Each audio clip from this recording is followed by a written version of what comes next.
Sekarang saya tahu bahwa lebih banyak anak-anak muda, ya.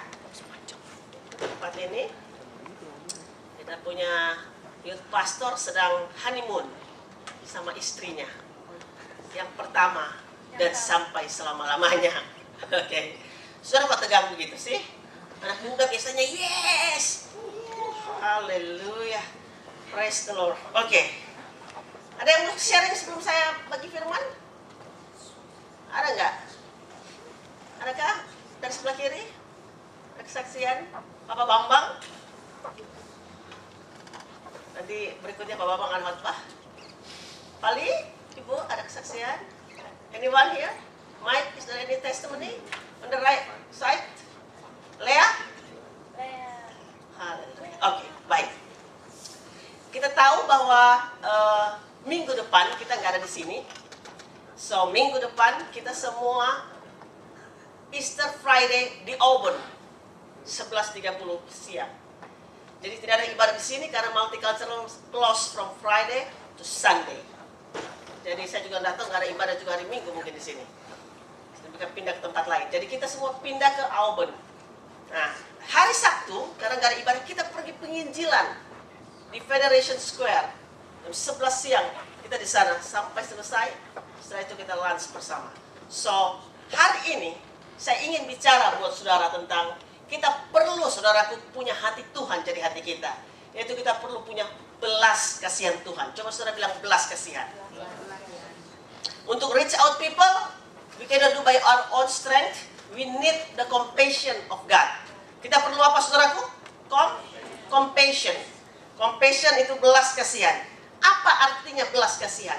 Belas kasihan adalah perasaan Tuhan yang ditaruh dalam hati kita sehingga kita bisa rasakan seperti yang Tuhan rasakan dan bergerak dalam belas kasihan itu. Saya ulang lagi, belas kasihan adalah perasaan Tuhan yang ditaruh dalam hati Ina, hati kita sekalian, ditaruh dalam hati saya, dalam hati Indira, dalam hati semua kita yang di sini.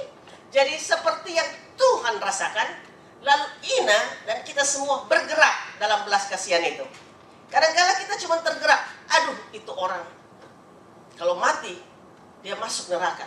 Cuman kasihan, tapi kita tergerak, tapi kita tidak bergerak. Tuhan mau kita tergerak dan kita bergerak bersama-sama dengan Tuhan. Mari kita lihat Matius 9 ayat 35 sampai dengan ayatnya yang ke-38. Kita akan lihat ayat ini.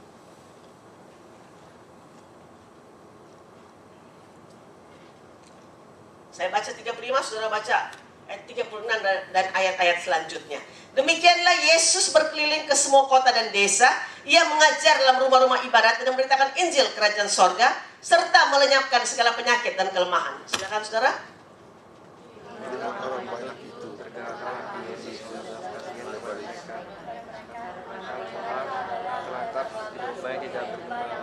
Sudah makan nggak? Ngomongnya kok kayaknya lemas-lemas. Ayo, saya mau dengar suara yang keras. Anak punya suara yang keras. 1, 2, 3.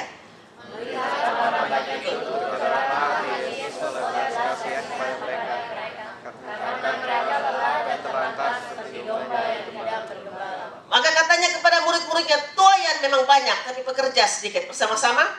Karena itu, mintalah kepada Tuhan yang punya tuaian. Jadi Tuhan Yesus, saudaraku, waktu dia melihat orang banyak, Alkitab bilang apa? Tergerak hatinya oleh belas kasihan. Karena mereka lelah dan terlantar seperti domba yang tidak punya gembala. Pernyataannya Yesus, tuaiannya banyak, pekerjanya sedikit. Kita perlu minta kepada Tuhan yang punya tuaian supaya mengirimkan pekerja untuk tuaian itu. Siapa pekerja-pekerja itu? Apakah hanya orang lulusan sekolah Alkitab? Tidak. Pekerjanya itu saudara dan saya. Pekerjanya adalah saudara-saudara yang hadir di tempat ini. Kita perlu, saudaraku, seperti saya katakan tadi, terima hati Tuhan jadi hati kita. Karena kita melihat tuaiannya banyak dan pekerjanya sedikit. Lihatlah ladang sudah menguning. Bukan 6 bulan lagi, bukan 12 bulan lagi, tetapi this is the time for us. Karena kita adalah orang-orang yang sungguh-sungguh Tuhan mau pakai untuk masuk dalam rencana Tuhan. Perlu. Jadi kalau ada belas kasihan dalam kehidupan kita, saya percaya, saudaraku, belas kasihan itu ada menghasilkan 3 hal. Sebenarnya belas kasihan datang dari mana? Dari Tuhan. Filipi 2 1, coba lihat. Ayatnya di atas, Filipi 2 ayat yang pertama. Apa dikatakan di sini? Kita baca sama-sama. 1, 2, 3. Jadi karena dalam Kristus ada nasihat, ada penghiburan kasih, ada persekutuan roh, ada kasih mesra, dan ada belas kasihan. Jadi dalam Kristus itu ada semua ini, termasuk ada belas kasihan juga. Nah, akan menghasilkan 3 hal. Belas kasihan pasti hasilkan apa? Mujizat Tuhan. Belas kasihan pasti hasilkan apa? Ada pengharapan di tengah-tengah tidak ada pengharapan. Lalu belas kasihan pasti menghasilkan apa? Pasti menghasilkan lawatan Tuhan. Nah, coba kita lihat ayat, kita lihat di Lukas pasal yang ke-7. Ayat yang ke-11 sampai dengan ayat yang 17.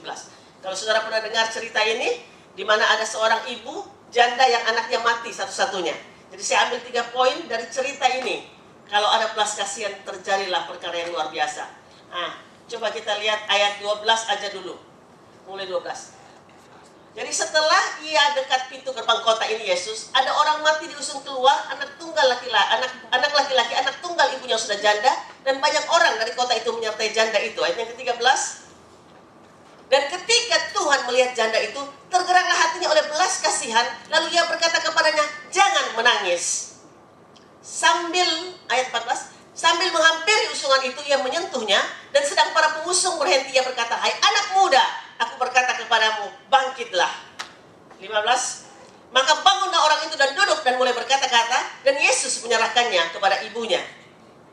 Semua orang itu ketakutan dan mereka memuliakan Allah sambil berkata, seorang nabi besar telah muncul di tengah-tengah kita, dan Allah telah melawat umatnya. Nah, ini terjadi di Nain. Nain artinya kenikmatan. Rupanya di Nain gak ada kenikmatan, yang ada duka cita di tempat itu. Ada seorang anak laki-laki, anak semata wayang dari ibunya yang janda, meninggal. Saya bisa bayangkan saudaraku, bagaimana ibu janda ini hatinya begitu pilu sekali, penuh dengan kesusahan, penderitaan. Dia tidak punya siapa-siapa. Dia nangis sambil mungkin ada orang mulai merangkul dia, berjalan untuk melihat anaknya akan dikebumikan. Apa yang terjadi? Yesus lewat di pintu gerbang. Saya suka sekali cerita ini, karena pintu gerbang selalu berbicara tentang authority atau otoritas. Saudara kalau pergi pelayanan ke suatu tempat, saudara adakan peperangan rohani, berdoa, ada orang bilang gini, tolong doakan kota kami, tolong doakan rumah kami. Selalu kita bilang gini, pintu gerbangnya di mana? Kemarin kita ke Kutai Barat, dia bilang ini tempatnya. Di situ saudara kita keliling, adakan peperangan rohani. Kalau berdoa buat rumah, pintunya yang mana? Kita doakan di situ. Nah, Yesus lewat di pintu gerbang. Yesus menyatakan otoritasnya. Yesus lihat ibu ini, Yesus bilang gini, nggak usah nangis. Saya suka sekali. Sambil hampir usungan itu, waktu para pengusung berhenti, dia cuma katakan, hai anak muda, aku berkata kepadamu, bangkitlah. Lalu bangun, hidup kembali, dia duduk, dia mulai bicara. Yesus kasih dia kepada ibunya. Alkitab bilang ini, orang ketakutan dan memuliakan Allah sambil berkata, ada nabi besar muncul di tengah-tengah mereka, dan Allah telah melawat umatnya. So, when there is compassion, akan happening 3 hal ini. Mujizat, coba saudara bilang mujizat. Ada pengharapan, dan yang ketiga ada lawatan Tuhan. Saya yakin adik-adikku, Bapak Ibu yang ada di tempat ini, kalau kita dipenuhi dengan mujizat, dengan belas kasihan Tuhan, ada mujizat yang pasti kita akan melihat dalam hidup kita. Nah, saudara tahu banyak saudara-saudara yang masih baru datang ke sini. Saya dulu suka melayani di Cina. Saya pelayanan di China. Bahkan kemarin saya pikir-pikir, aduh saya pengen ke Cina lagi. Kalau enggak 1-2 bulan ke depan, pokoknya seperti tubuh saya di sini tapi roh saya sudah di sana, hati saya sudah di Hainan. Lama sekali saya tidak ke sana. Nah, saya pelayanan masuk ke Cina itu sejak tahun 1988. Ada yang sudah lahir di sini, ada yang belum lahir mungkin. Tahun 88. Itu pertama-tama itu membawa masuk Alkitab masuk ke Cina. Jadi Alkitab itu ditaruh dalam tas besar. Lalu di atas tas itu kita taruh kain-kain, baju-baju bekas, ya, garpu-garpu, sendok-sendok, nggak kelihatan kalau itu kita. Terus saudaraku ada kain yang besar, Kain itu sudah digunting, dijahit, isinya untuk satu Alkitab. Jadi saya kalau ke Cina, dulu saya punya timbangan 40 kilo saja. Kurus sekali, saudara. Jadi kalau ke Cina, bawa masuk Alkitab, jadi gemuk. Muka belakang semua Alkitab. Teman-teman saya yang laki-laki, coba sini dulu. Ariel yang ganteng. Laki-laki di dalam dia punya celana panjang, ini taruh Alkitab, saudara. Diikat, saudara. Jadi dia bisa bawa masuk Alkitab, misalnya di sini 5, di sini 5, 10, belum lagi di dalam jaketnya. Jadi jalan sudah kayak robot. Itu namanya body ministry. Thank you. Jadi jalan itu, puji Tuhan. Orang cuma kalau di sana kita bilang rotinya sudah ada. Jadi Alkitab kita tidak bilang Bible, kita bilang dengan kata roti. Karena kalau ada mata-mata yang ada di situ, mereka tidak tahu kalau itu Alkitab dalam tubuh kami. Itu lolos, ratusan Alkitab lolos. Saya pernah ketangkap. Kalau salah kali ketiga, keempat, teman saya ketangkap. Jadi kita bawa masuk Alkitab itu. Jadi saya salah, teman saya udah ketangkap di depan, saya ikut dia dari belakang. Jadi waktu teman saya ketangkap, dia udah lihat saya, muka saya udah merah, udah pucat. Dia bilang, open your bag. Saya buka, dia lihat Alkitab. Dia bilang, kamu tahu buku ini nggak bisa dibawa masuk. Saya dengan bahasa Mandarin saya patah-patah, saya bilang, Jesus love you, Chu Yesus I need. Apa saudara, dia lihat saya? Terus ada sebenarnya orang-orang Kristen di situ pernah kasih kembali 2 Alkitab dengan teman saya. Dia bilang, God bless you. Wah, ini dia orang percaya. Tapi dia tidak mau dikatakan bahwa dia orang percaya. Kalau enggak, dia nggak bisa jadi petugas di situ. Jadi singkatnya Alkitab kami ditahan. Lalu mereka bilang gini, kamu bisa bawa masuk buku, kamu bisa jalan tapi buku ini jangan dibawa masuk. Wow, saya bilang ini Tuhan, puji Tuhan mereka tidak pegang kami. Kalau mereka satu orang ditahu ada Alkitab di tubuhnya, semuanya bisa ketahuan. Jadi itu yang saya, caranya bagaimana? Sampai di tempat itu kita langsung masuk ke toilet. Langsung ada tas kosong yang kami bawa, tas itu kami isi, kami buka semua. Masukkan di situ, ada orang yang sudah tunggu kami di luar. Dan itu seperti diam aja kita jalan. Saya pikir mungkin kalau smuggling drugs juga mungkin kayak gitu kali ya. Jadi kita kayak benar-benar profesional gitu, saudaraku, jalan diam. Udah tahu ada yang jemput kita di sana. Oke, saya sudah lihat teman saya dijemput. Dia diam, dia buka pintu, kita masuk. Udah, diantarlah ke sebuah tempat. Waktu sampai di taksi baru kita tidak boleh ngomong juga karena takut itu orang yang ada di situ. Kita diam. Sampai di satu tempat, saudaraku, puji nama Tuhan. Di situ baru tempatnya itu tidak ada lift lagi, naik ke atas. Kalau nggak salah itu ada lantai 20, itu naik tangga sampai sebelah ngos-ngosan Tuhan. Tapi puji nama Tuhan. Orang-orang di Cina kalau dapat Alkitab, saudara, mereka ambil, mereka nggak hanya bilang terima kasih. Misalnya satu Alkitab buat kalian yang ada di sini, mereka screaming and crying just for one Bible.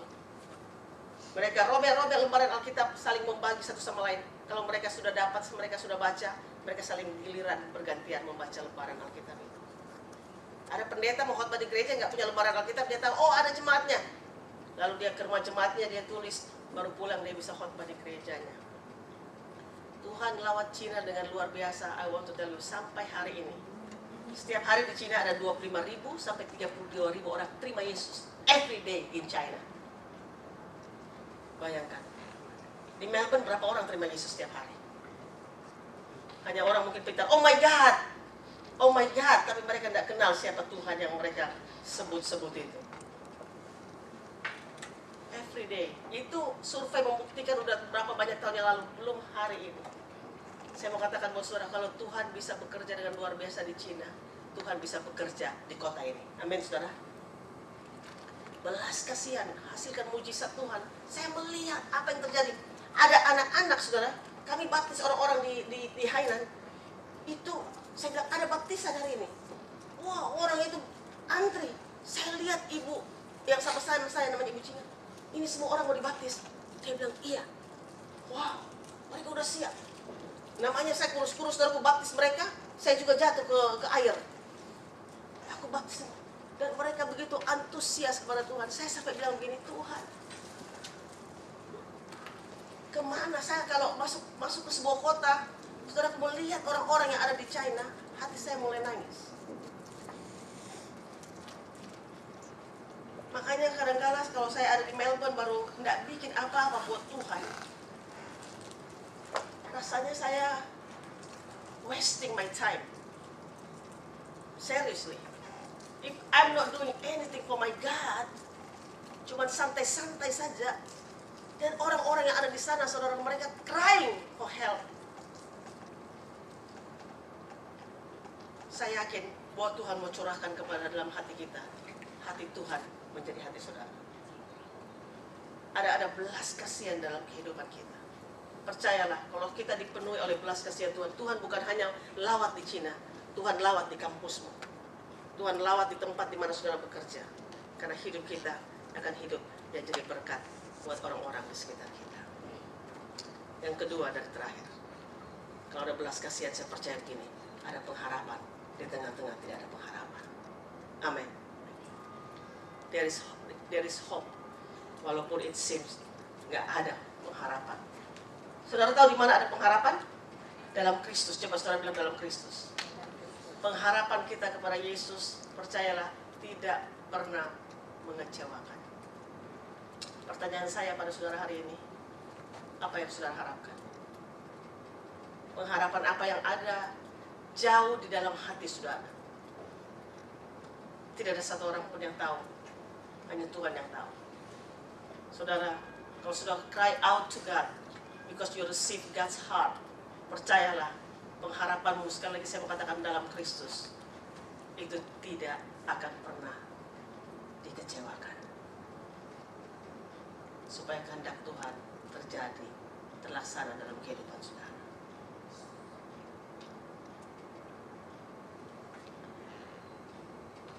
Ada harapan-harapan kita, saudaraku, yang kadang-kadang tidak jadi kenyataan. Siapa di sini yang semuanya pengharapannya terjadi? Ada nggak? Ada di sini yang kayaknya ada yang saudara harapkan tidak jadi kenyataan? Ada nggak? Chandra dia tinggi-tinggi banget dia di belakang. Yang lain? Siapa di sini yang tidak tahu bahasa Indonesia? Michael, dia tahu 85%. Oke. Saudara,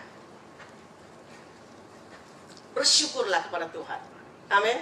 Kalau seperti saudara, seperti ada mimpi saudara, ada pengharapan saudara, ada apa yang nggak jadi kenyataan, saudaraku, bersyukurlah pada Tuhan. Nah, kemarin kami ada cell group. Ada satu orang ibu bilang begini. Setiap hari Rabu kami kumpul di rumah.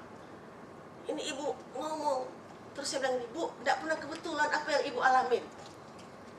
Saudara rasa bahwa apa yang saudara alami itu jalan dengan kebetulan? Enggak, saudara. Enggak kebetulan. Tuhan mau ajar ibu sesuatu.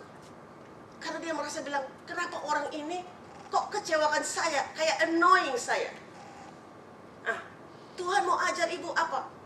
Mendoakan dia, mengampuni dia, lalu mengucap syukur. Amin. Bersyukur aja. Saudara, kalau ada dalam kehidupan saudara, kok enggak bisa ya Tuhan? Saya udah doa, saya udah puasa. Seperti Tuhan enggak pernah tulis, saudara.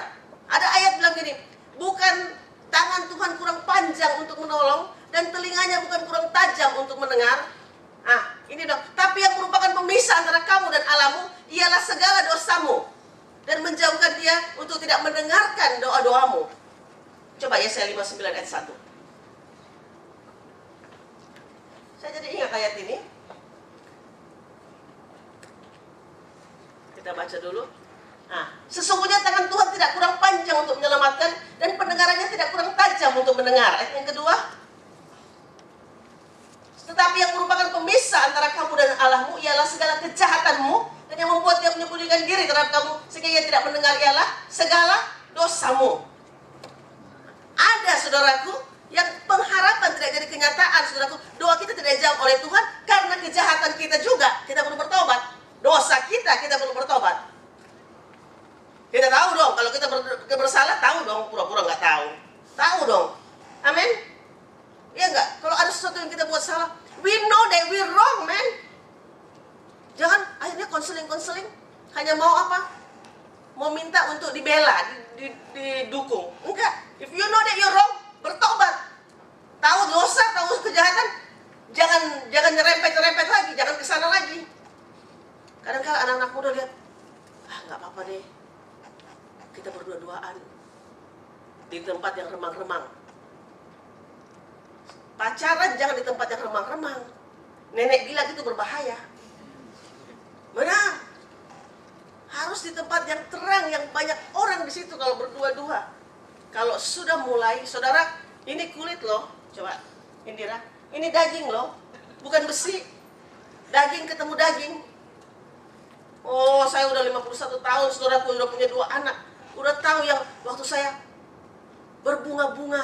Wah, waktu masih lihat, ih dia naksir gua loh. Aduh, cuman lihat matanya aja gue udah senang banget. Cuman lewat di depan rumah, atap rumahnya aja gue udah senang. Lewat atap rumahnya, anjingnya keluarnya udah senang. Apalagi orangnya. Waduh. Akhirnya saudara, ada orang berdua-duaan. Gak apa-apa.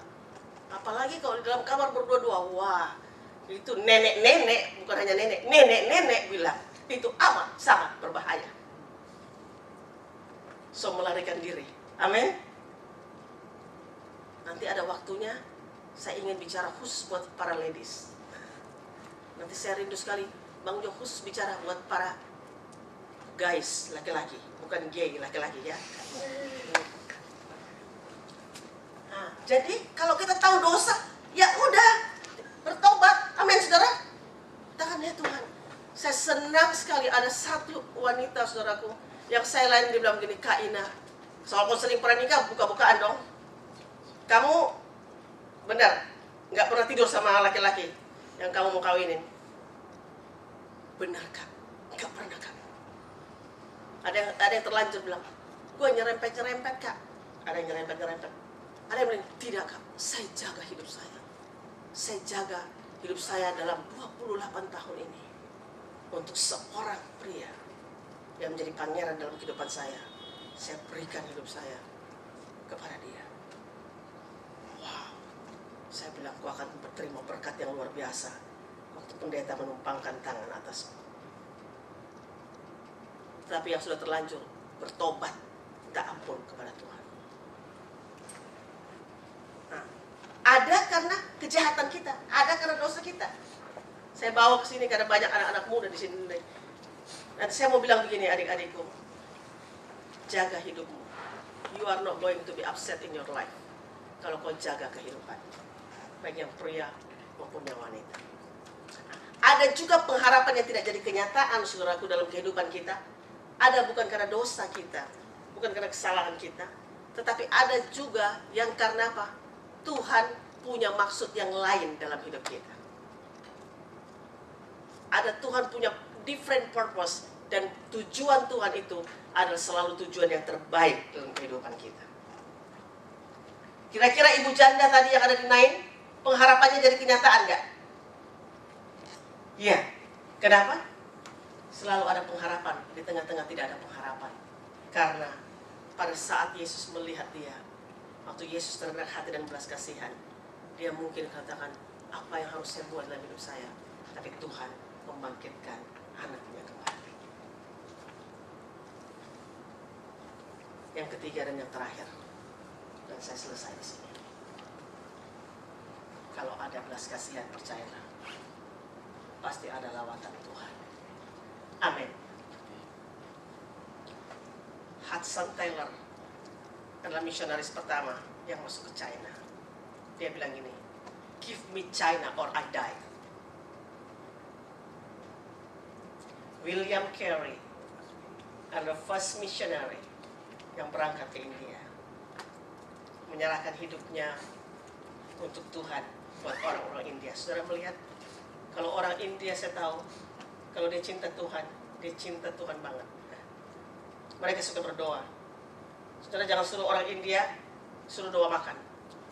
Mereka kalau doa makan, mereka bisa doa syafaat, mereka bisa doa panjang.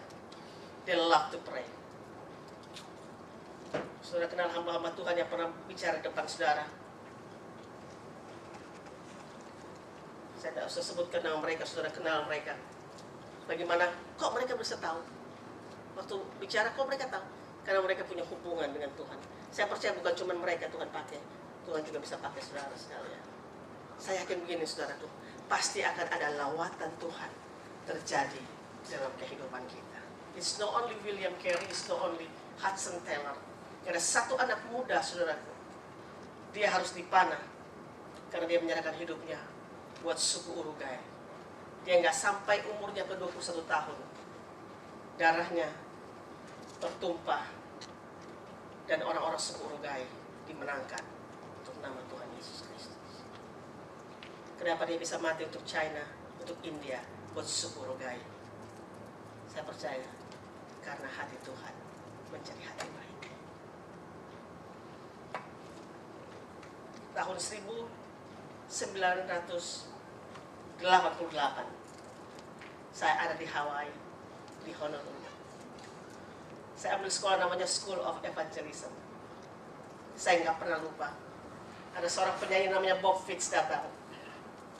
Dia nyanyi. Wah, saya masih muda banget, saudara. Sekarang juga masih muda.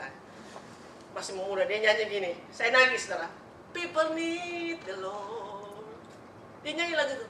People need the Lord. Semua itu ada tayangan-tayangan video. Orang-orang di India, orang-orang di Filipina, orang-orang di China, orang-orang di negara-negara yang memerlukan Yesus.